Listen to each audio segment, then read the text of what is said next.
Olá! Então, agora nós vamos falar sobre o direito do consumidor, do Código de Defesa do Consumidor, lá da Lei 8.078, de 1990. Aí agora, no dia 11 de setembro, faz exatamente 30 anos do nosso Código de Defesa do Consumidor. O Código de Defesa do Consumidor determinou como o consumidor aquele que é toda pessoa física ou jurídica. Perfeito? Então, a pessoa física ou jurídica são consumidores, que adquire ou utiliza produtos ou serviços como destinatário final. Então, a finalidade que eu tenho para considerá-lo consumidor é que você está adquirindo, tanto como pessoa física como pessoa jurídica, para o consumo final e não para fins de ter lucro, criar uma cadeia aí de consumo. Então, assim determinou o Código de Defesa do Consumidor. O que importa aí é o destinatário final. Então, para o Código de Defesa do Consumidor, é o destinatário final. O destinatário final seria aquele destinatário fático, econômico, do bem e serviço, seja ele pessoa física ou pessoa jurídica. Então, o destinatário final é daquele que tem como uma questão fática e econômica. Eu vou adquirir um bem ou um serviço, mas eu sou o destinatário final desse bem e desse serviço. Aí está ali a característica para a questão de consumidor, para o Código de Defesa do Consumidor. Não adquiri-lo para revender, para ter lucro. Não adquirir para um... tem que... a questão assim...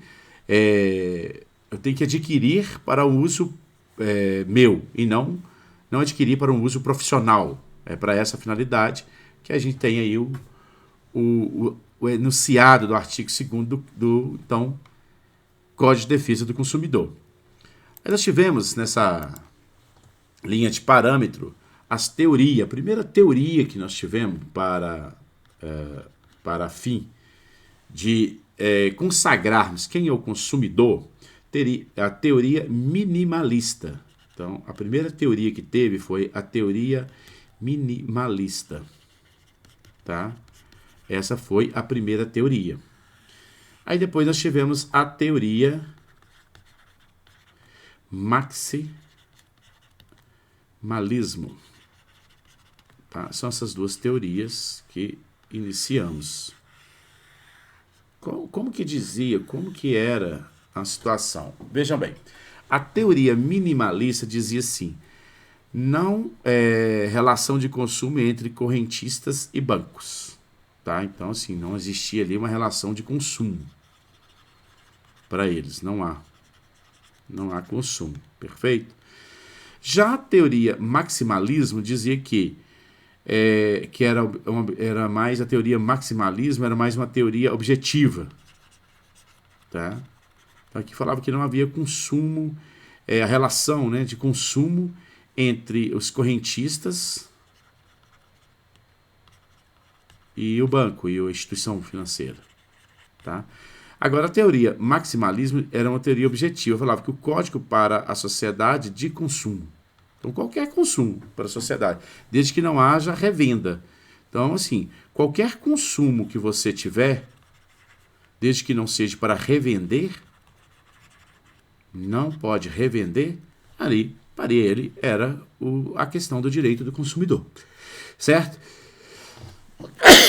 Desculpa pelo espirro, que está muito frio à noite. Aí acabou espirrando, perdão aí. Desculpa. Então, a teoria minimalista diz que não havia consumo entre o correntista e o banco. E a teoria maximalismo é o consumo. Para ser consumidor, bastasse fazer parte da sociedade, desde que você não estivesse revendendo. Consumidor, então, era aquele, para a teoria maximalismo, consumidor aquele que o retira do mercado e utiliza e o consome.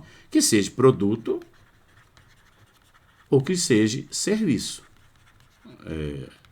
Então, desde que você tirou do mercado e vai utilizá-lo, vai consumir, você é o final da cadeia, ali está a característica da questão de consumo. Então, por exemplo, eu compro um caminhão para transportar areia, uma máquina de bordar para minha sobrevivência.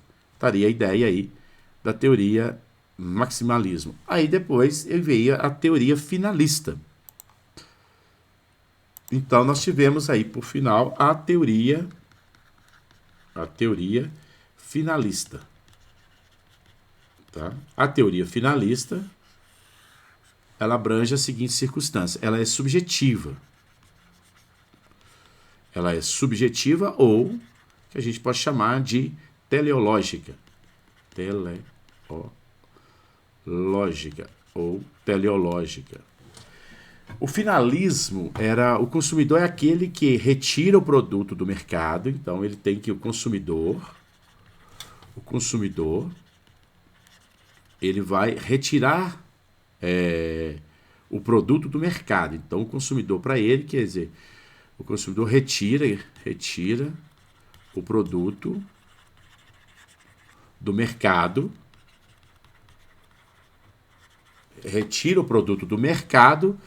para usá-lo, não havendo lucro, transmissão onerosa. Então, assim, desde que você, para ser consumidor, você vai retirar o produto do mercado, perfeito? E vai consumi-lo, desde que não seja oneroso. Então, você viu que a teoria anterior, que era a teoria maximalismo, eles disseram assim: compra um caminhão para transportar areia. Então, se eu compro um só caminhão e vou comprar areia, eu tenho um certo lucro, mas não é lucro de enriquecimento. Eu não estou ficando rico com isso. Eu tenho uma máquina de costura para fazer bordado e vendo alguns bordados para eu sobreviver. Isso era a ideia do maximalismo. Quer dizer, é mais objetivo. E os finalistas, não, esse objetivo, ou teleológica, retira o produto do mercado para usá-lo, não havendo lucro, transmissão onerosa. Perfeito? Então, a primeira teoria, que foi a teoria que a gente teve dos minimalistas, não prosperou, não teve nem discussões. O que se prosperou para que nós pudéssemos aí ter esta finalidade de estudo foi a teoria maximalismo, que mesmo que você tenha um caminhão, por exemplo, né, um caminhão, você passa a ter, e ali você faz pequenos negócios com ele, mas esses pequenos negócios para sua sobrevivência, isto não deixou de ser consumidor. Eu tenho uma máquina de fazer bordado, vendo os bordados para minha sobrevivência, não deixei de ser consumidor. Já a teoria finalista fala que é subjetiva ou teleológica. O consumidor retira o produto do mercado, mas ao retirá-lo do mercado, não havendo lucro, não pode ter uma transmissão onerosa. Perfeito? Então a diferença que eu tenho das duas teorias que sobreviveram para grandes debates, então a diferença que eu tenho entre a teoria maximalismo,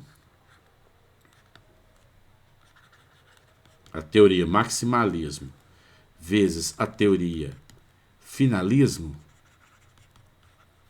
gerou na seguinte linha de raciocínio. Então, vejam bem, olha aqui, ó, as teorias que eu tenho: maximalismo vezes a teoria finalismo, que o finalismo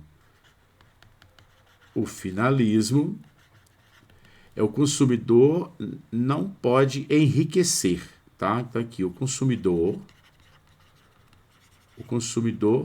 não pode enriquecer.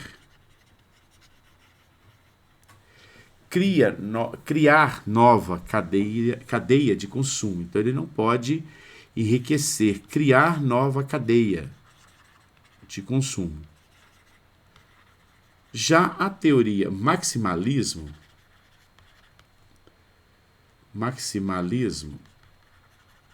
então eu tinha a teoria finalismo e agora a teoria maximalismo. A diferença dos dois pouco importa. Analisa apenas a relação entre as partes envolvidas. Então, pouco importa.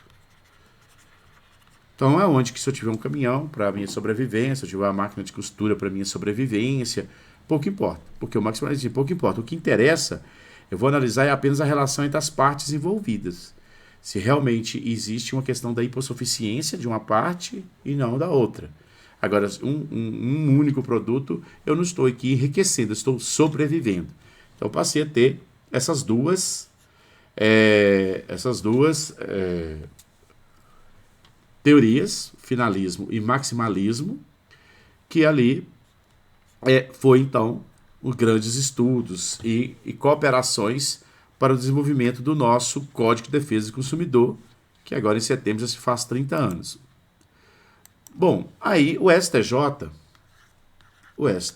que é o nosso Superior Tribunal de Justiça, posicionou da seguinte forma: eu tenho então um finalismo, tá? Um finalismo aprofundado. Não vou ser nenhum nem outro, vou ser misto.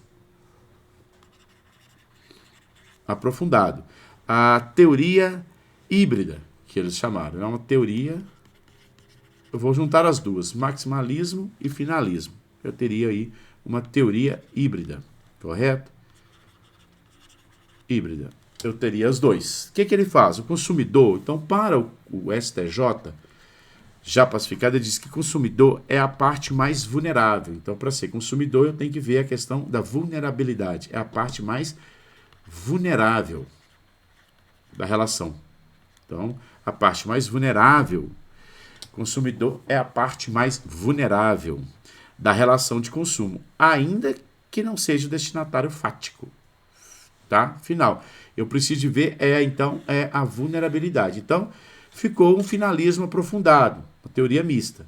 Para o STJ, eu vou ter que analisar da seguinte forma: consumidor é a parte vulnerável da relação de consumo, ainda que não seja o destinatário fático, aquele destinatário final. Tá? Então, por exemplo, quem compõe um caminhão para transportar areia para sua sobrevivência, para o STJ, eu vou ter que olhar a vulnerabilidade deste dono deste caminhão. Quem compra uma máquina de costura para fazer lingerie, eu tenho que ver a vulnerabilidade desta pessoa para ver se ele é consumidor ou não, quando aí o destino, ainda que não seja o destinatário final da pessoa, ele tem uma questão não tem uma questão que traga lucro, mas mesmo que seja para sua sobrevivência. Então, eu vou ver a vulnerabilidade. Então, nem foi uma teoria pura do finalismo, nem foi uma teoria pura do maximalismo, para chegarmos à conclusão aí da questão do nosso Código de Defesa do Consumidor. Então, mesmo que não seja um destinatário fático e econômico aí do produto ou serviço adquirido ou utilizado, aí nas questões que nós estamos envolvendo para o STJ. O STJ, então, que não seja aquele consumidor final, que tem aí a questão fática, econômica, do produto ou serviço adquirido ou utilizado. Verifica se, na verdade, é a vulnerabilidade. Aí que está no nosso artigo 4º, lá do Código de Defesa do Consumidor. No seu inciso 1º, vai, então, dizer que o que é consumidor, que o consumidor é a parte fraca da relação jurídica de consumo. Então, para ser consumidor, é a parte fraca. O que seria a parte fraca, então, para o STJ? Que aí eu vou considerá-lo como consumidor. Então, observa-se que eu não fiquei nem o STJ, as decisões jurídicas não ficam, então, não tanto para o finalismo, nem como para a questão voltada aí para a questão do maximalismo. Eu estou numa situação finalismo aprofundado, híbrido. É isso que diz o STJ. Então, para o STJ, a questão que é vulnerável,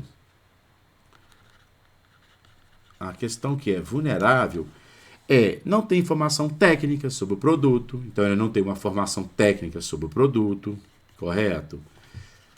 Eu não tenho acesso ao sistema de produção, eu não sei como é que se produz isso, o sistema de produção, tá? Eu não conheço o funcionamento. Então, eu não conheço o funcionamento. Eu não conheço o funcionamento. Eu não tenho informação sobre o resultado deste produto, sobre o resultado que ele dá, qual é o resultado. Eu não tenho informações jurídicas, científicas sobre esse produto. Tá? Eu não tenho conhecimento fático, socioeconômico sobre esse produto. Então, vejam bem. Então, eu vejo aí essa vulnerabilidade. Ele é vulnerável a questões técnicas. Então, um veículo. Eu não conheço a questão técnica do veículo. Como que produz um veículo? Como é a questão do funcionamento, o resultado que ele me dá. Resultado no sentido de 50 quantos quilômetros por litros de combustível, qual que é o desempenho, qual que é a potência, qual que é o resultado para que eu possa comprá-lo e realmente está me oferecendo um produto para eu saber exatamente o que eu estou comprando. Então, assim, eu não conheço nada tecnicamente mecânica de produção de um veículo, do funcionamento, do resultado, da questão científica, das pesquisas que fizeram, das questões socioeconômicas, se o preço é equivalente ou não. Então, eu sou a parte vulnerável, então eu sou o consumidor. Mesmo que eu venha ter um único veículo, e dele eu posso até vir a tirar um lucro, tá? Para minha sobrevivência. Eu não posso fazer uma cadeia a cadeia total de modificação. Então imagina assim, ó, entre o fabricante e uma concessionária. Aí a concessionária comprou 100 veículos. Entre o fabricante e a concessionária, não há aí a vulnerabilidade, certo? Não se trata aqui do direito do consumidor. Mas, desses 100 carros, essa concessionária tirou 5 carros para ela usar. Veja bem, ela não teria tão vulnerabilidade aqui, mas esses 5 veículos aqui passou a ser de consumo dela. Então, para estes 5 veículos, vou tratar do direito do Código de Defesa do Consumidor. Agora, os 95, eu vou para o Código Civil. Para esses 5 aqui, passa a ter a vulnerabilidade, sim, dentro de um conceito do Código de Defesa do Consumidor. Então, por quê? Vulnerabilidade é uma situação permanente ou provisória. Tá? Então, nesse caso aqui foi provisório. Que é individual ou coletiva, que fragiliza ou enfraquece os sujeitos de direitos, desequilibrando aí uma relação de consumo. Pesa mais a balança de um lado para o outro. Quem figura no polo mais frágil precisa de o quê? De um cuidado especial. Então, por isso, o Código de Defesa do Consumidor. Você está do lado mais fraco, você precisa. Agora também não posso aí ter aquela abusividade dessa situação. A proteção da vulnerabilidade aí do consumidor é o princípio constitucional da igualdade, da isonomia, para que a gente possa chegar pelo menos mais próximo possível dessa distância, pelo qual aí serão tratados igualmente os iguais e desigualmente os desiguais na medida da sua desigualdade. É isso que é a busca da questão do direito do consumidor, quem seria aí o consumidor. Tá? Então, pelo qual serão tratados igualmente os iguais e desiguais, e desigualmente os desiguais na medida em que seja a sua desigualdade. Bem, aí então temos uma ideia fática dos fatos da seguinte maneira. As premissas que nós podemos ter sobre as nossas premissas que nós podemos elencá-las sobre o consumidor. Tá? Então, quais são as premissas que eu tenho do consumidor? O que caracteriza a relação de consumo é a vulnerabilidade, pela questão que é o finalismo aprofundado já pacificado no STJ. Então, o que caracteriza a relação de consumo é a vulnerabilidade. Então, o que eu vou olhar é a questão da vulnerabilidade. Não necessariamente que ele precisa de ser o consumidor final, econômico daquele fato. Então, eu vou olhar aí primeiro a questão vulnerável. Tá? É a vulnerabilidade. A vulnerabilidade que eu vou verificar. Tá? E presente entre os polos, da parte que eu possa ali dizer, para eu elencar quem seria aí o consumidor. O finalismo pode ser abrandado, que é o que foi já pacificado na STJ, caso se detectem a vulnerabilidade. Não foi isso que nós estávamos dizendo? Então, o finalismo, ele é o consumidor final, pode ser abrandado, caso detectem a vulnerabilidade. Então, se eu tiver um caminhão que eu transporto aqui areias, aí se este único aqui é para minha sobrevivência, aí então eu estou vendo um caso que detecta uma vulnerabilidade desse consumidor, ele torna-se consumidor. Mesmo que ele transporte de vez em quando, com aquele caminhão dele, ele faz alguns carretos. Eu tenho uma máquina de fazer lingerie, com essa máquina aqui de fazer lingerie, eu vendo algumas lingeries para minha sobrevivência. Para o STJ, eu tenho aqui a questão da vulnerabilidade em uma das partes, mesmo se tratando de consumidor como pessoa jurídica. Então existe então a questão de que para ser consumidor não basta ser só pessoa física, pode ser pessoa física e pessoa jurídica. Então, se houver vulnerabilidade aqui, posso tratá-lo consumidor aqui como pessoa jurídica nessa linha de pensamento, como pessoa jurídica que adquirir ou utiliza produtos ou serviços sem ser o destinatário final fático e econômico. Essa é a premissa aí que eu posso ter para eu ver quem são os consumidores. Agora, quem pode ser consumidor vulnerável? A vulnerabilidade desse consumidor. Pessoa física. O consumidor, pessoa física, aí eu posso determinar que o consumidor, pessoa física, a presunção é presumido. Melhor escrever novamente. É presumido. Há uma presunção, tá?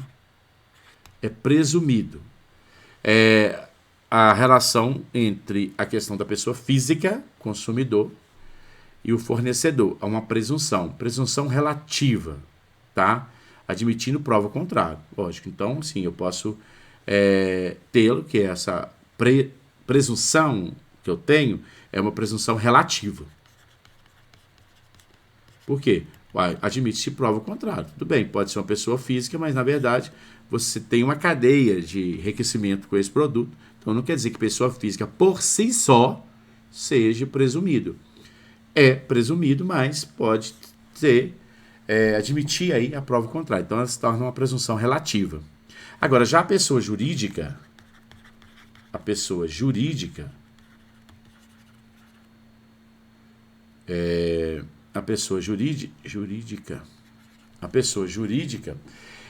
deverá que ver o caso concreto. Então, quer dizer, caso aí de uma pessoa jurídica, mesmo tendo a máquina de costura, tendo um caminhão, enfim, outros fatos dessa natureza, não é o meu fim a consumo. Por exemplo, eu tive um problema de telefonia, mas o meu caso não é telefonia, o fim, eu tenho uma indústria, só que eu não podia ficar sem o telefone.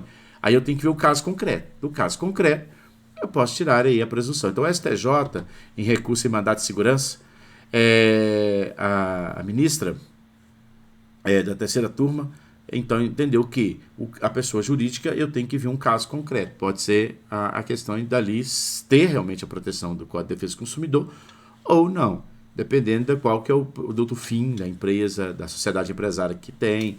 Então, imagine que eu fabrico aqui empresas de artefatos plásticos e tive um problema de telefonia. Então, eu não vendo telefonia, mas eu preciso. Posso ser considerado o consumidor, como pessoa jurídica. Então, o STJ entendeu que a teoria maximalismo mitigado, que eu misturei os dois, né, depende do caso concreto, em discussão quando se trata da pessoa jurídica. Tá? Aí eu tenho essas duas relações aí que eu posso ter. Agora, a ideia lógica para o consumidor, que eu tenho uma ideia lógica que todo consumidor é vulnerável, até que me prove o contrário. Então, primeiro, a ideia lógica é que todo consumidor é vulnerável. Tá? Vulnerável. Todo consumidor é vulnerável. Há vulnerabilidade. Se pessoa física adquire ou utilize produto ou serviço, presume-se a presunção relativa, que cabe prova contrária, que ela ou ele será destinatário final, o consumidor, sendo então consumidor, portanto, vulnerável. Então, a segunda presunção que eu tenho, que se eu tenho uma pessoa física que adquire e utiliza produtos, aí eu tenho aqui a presunção relativa. Uma presunção relativa da vulnerabilidade.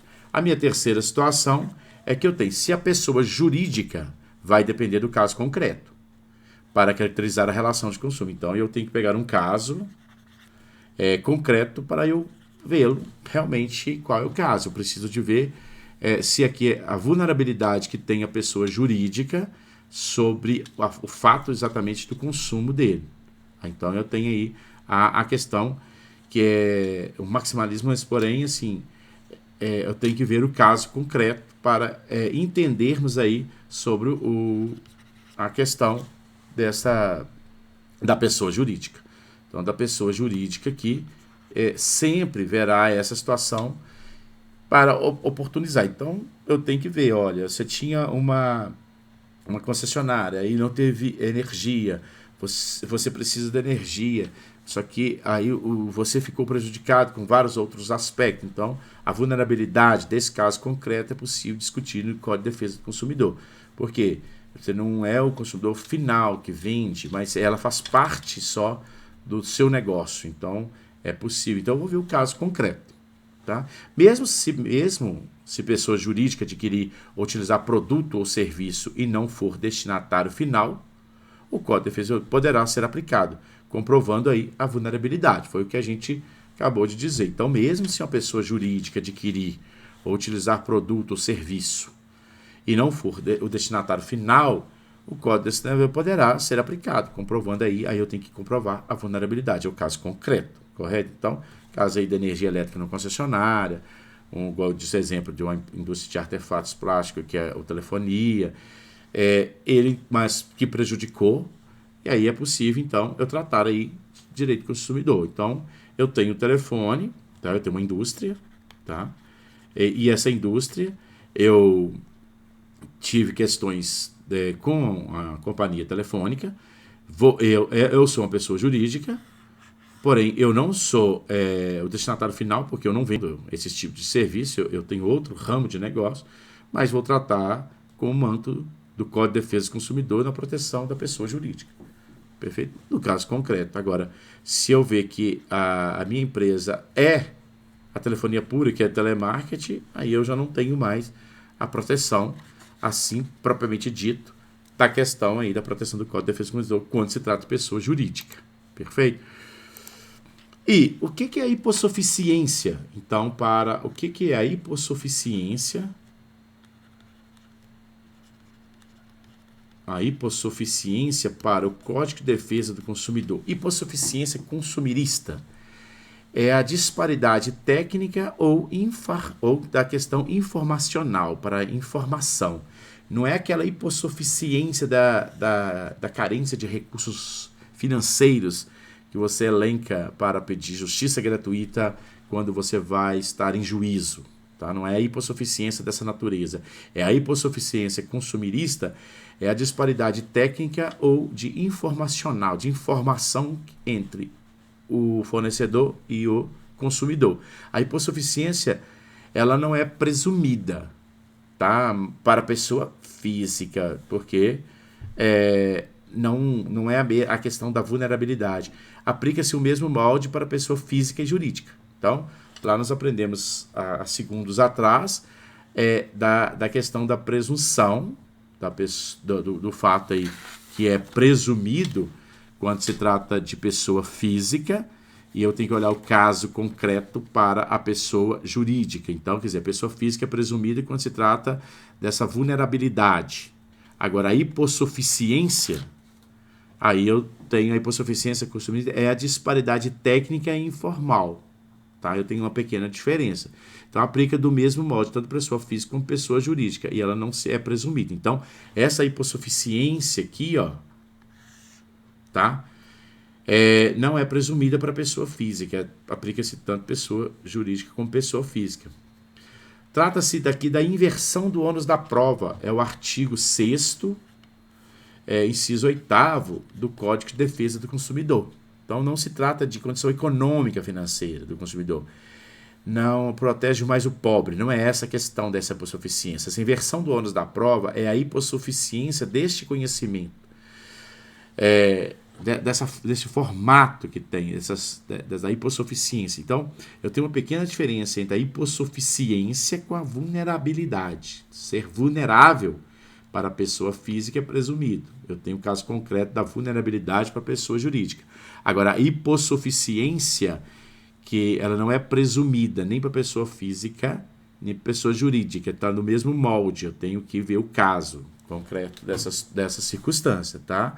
Então, assim, tem que ir em situação desprivilegiada. Então, eu posso ser vulnerável, mas não sou hipossuficiente desse tamanho, desse conhecimento. Perfeito?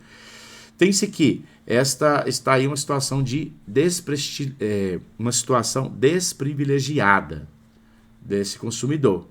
Então, assim, vamos imaginar um seguinte exemplo. Olha, eu tenho um pacote de TV, por exemplo, né? Um pacote de TV, R$ 90, porque está sendo vendido, R$ 90. A descrição do pacote adquirido não acompanha outros fatos. Aí, após 2 meses, cobra R$ 150. Tá? Então, assim, era só a descrição do pacote adquirido não acompanhou nenhum detalhe. Então, 2 meses depois, cobra 150. O consumidor desconhece que o fornecedor é obrigado, porque o fornecedor é obrigado a trazer escrito, certo? Conforme o artigo 40 do nosso Código de Defesa do Consumidor, ele é obrigado a trazer escrito expresso, com maior publicidade de informação, que se cancelar os serviços, eu vou te cobrar multa. Perfeito? Então, aí o parágrafo primeiro fala essa situação. Mas, por quê? Aqui está dizendo assim, você tem 2 meses de 90, depois é 150. Só que ficou muito omisso. Aí eu tenho a hipossuficiência de entender isso. Agora, se o meu ramo de negócio já é próximo dessas formas, eu não tenho essa hipossuficiência, eu já entendo essa circunstância. Então, aí eu olho a questão da hipossuficiência, até mesmo para a inversão do ônus da prova. Tá? O que é a inversão do ônus da prova? A inversão do ônus da prova é que quem tem que trazer a prova não é o autor, e sim o réu. Invertir a questão aí da prova, porque se você pega o artigo 373 do CPC, lá fala no inciso 1, fala o seguinte, olha, o autor traz as provas, ele tem um ônus de constituir as provas daquilo que for do seu direito, e o réu dos fatos impeditivos, modificativos e extintivos. E seu parágrafo único vai dizer, o juiz fundamentando poderá, ou parágrafo primeiro, se não me engano, poderá daqui, então, inverter o ônus da prova, mas desde que se fundamente. Já o Código de Defesa do Consumidor diz assim, o juiz pode, então, fazer a inversão do ônus da prova quando ele percebe que a parte é hipossuficiente. Então, a hipossuficiência é uma questão meramente do direito processual, porque ele vai inverter esses fatos. Então, aqui o juiz pode também fazer a inversão, desde que fundamente. Aqui também o juiz vai fundamentar e fazer a inversão do ônus da prova. Tá? O que é isso? Ele vai, então, eu posso então considerá-lo que da seguinte linha de pensamento. Então, a hipossuficiência para os fins do direito do consumidor,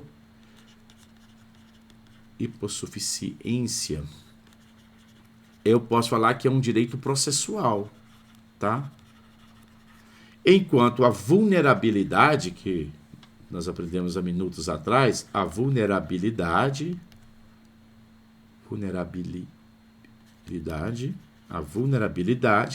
é um direito material, porque ela é até a presunção, não é isso? Então, a hipossuficiência eu vou classificá-la como um direito processual, enquanto a vulnerabilidade eu vou classificar como um direito material. Aqui eu não tenho a presunção, é uma questão processual, porque eu posso ter tanto pessoas físicas como pessoa jurídica que não é hipossuficiente sobre aquele assunto. Então, eu não vou inverter o ônus da prova.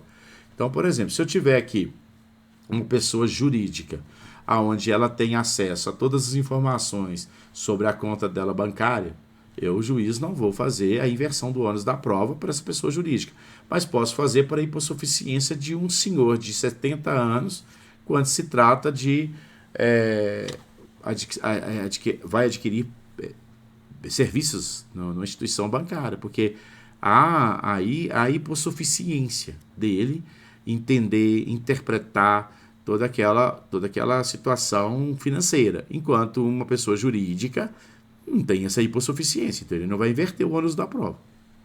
Então, eu tenho que hipossuficiência é uma questão do direito processual e a vulnerabilidade é uma questão do direito material. Tá? Essa aqui há uma presunção, esse aqui não há uma presunção. Eu tenho que ver o caso concreto. Então, a vulnerabilidade, ela traz consequência vital. Olha aqui, esse aqui, ó, a vulnerabilidade, ela vai me trazer uma consequência vital de aplicabilidade a uma norma do Código de Defesa do Consumidor. Tá? Então, a vulnerabilidade, como trata-se do direito material, ela vai trazer o quê? Uma consequência vital de aplicabilidade da norma do Código de Defesa do Consumidor. Enquanto a hipossuficiência, que é uma questão do direito processual, traz uma consequência exclusivamente processual. Eu não perdi, eu só vai ter mais dificuldade. Aqui, não, aqui é uma questão vital. É vida ou morte. Porque eu estou tratando da questão do direito material. Aqui eu estou tratando da questão do direito processual. Eu tenho as consequências exclusivamente do processo. Pode então não me favorecer porque não teve inversão do ônus da prova. Mas não vai ter aquela questão vital. Tá? Então, como eu disse para vocês, o artigo 373 do Código de Processo Civil fala da questão da prova do autor e do réu e a questão da prova dinâmica, onde que a parte contrária faz a prova que não seria aí a parte dele desde que o juiz fundamente. E o artigo 6º do inciso 8º do Código de Defesa do Consumidor vai ter aí a inversão do ônus da prova, mas o juiz vai verificar a hipossuficiência, que é uma questão meramente processual, tá? Quando suas obrigações forem verossímeis, ou então quando ele for hipossuficiente, aí vai ter inversão do ônus da prova. Quando suas alegações forem verdadeiras, quando as suas fundamentações, suas alegações sejam assim verossímeis, forem verdadeiras, para realmente entender essa questão. Como eu dei um exemplo de um senhor de 70 anos, diferente de uma empresa de negócios comerciais de grande escala. E quando ele for hipossuficiente dessa parte, realmente trazida para os autos do processo. Então, a hipossuficiência da prova, como que eu, então, faço essa questão? A impossibilidade da prova. Então, a hipossuficiência da prova, quando eu tenho a hipossuficiência da prova, é porque a impossibilidade de trazer essa prova. Então, tem alguns documentos, por exemplo, um extrato bancário, outros fatos que possam existir que eu não tenho como trazer, e eles são fundamentais, porque eu não tenho acesso a essa prova. Então, vai haver a hipossuficiência da prova, é porque eu tenho a impossibilidade de constituí-la, mas a outra parte tem. Geralmente acontece em banco, companhia telefônica, é muito corriqueiro essa inversão da hipossuficiência dentro dessa linha de pensamento. O esclarecimento da relação e da causalidade, critério técnico e econômico, tá? Então, por exemplo, no caso do hospital, o hospital é que tem todo o relatório médico, então é ele que tem que trazer. Então, a inversão do ônus da prova, perfeito? Então, dentro dessa linha de pensamento também eu tenho essa inversão. A inversão depende sempre do caso concreto e o convencimento do juiz, que não estou falando que é uma questão processual. Então, sempre acerca da hipossuficiência, que eu não estou tratando aqui de hipossuficiência de pessoas que não têm poder aquisitivo econômico. A hipossuficiência do Código de Defesa do Consumidor para a inversão do ônus da prova. É a diminuição da capacidade do consumidor, não apenas sob a ótica econômica, não precisa ser pobre financeiramente, mas também sob um prisma do acesso à informação, educação, associação, a posição social. Então isso manda muito, como disse para vocês, um senhor de 70 anos, aposentado, com baixa informação, educação, associação, baixa posição social, com aí há toda a possibilidade da inversão do ônus da prova, junto com uma ação de natureza do consumidista. E agora uma pessoa jurídica que é possível se tratar no direito do consumidor, porém tem toda uma informação, tem toda uma educação, uma associação, uma posição social, não há aí o que se falar na questão tangível à inversão do ônus da prova. Então, terminamos por aqui sobre quem é o consumidor por Código de Defesa do Consumidor.